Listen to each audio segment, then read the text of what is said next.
The video laid out some very important facts, and the stimulus program that was just signed into law is a good first step in helping us revitalize and repair our nation's infrastructure, but it's barely 5% of the total that the American Society of Civil Engineers say we need, $2.2 trillion.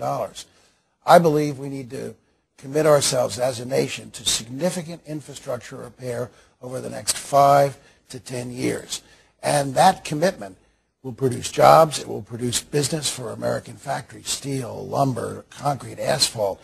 It'll be great for the economy, great for our public safety, great for our quality of life, and for our economic competitiveness. But we have to change the way that infrastructure dollars have been spent in this country before. First and foremost, we need accountability and transparency. The American taxpayer needs to know where their funds are going and how they're being spent. Secondly, we need to make sure that these dollars are spent in a way that not only betters our infrastructure, but allows for the important environmental challenges that we face, climate change, carbon reduction. So we have to have infrastructure that's sustainable for us as a society.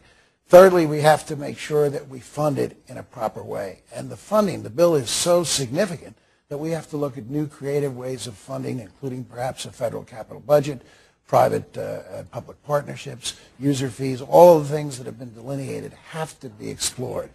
And lastly, we've got to make sure that the selection process, what gets spent on which project, is taken out of the hands of politicians.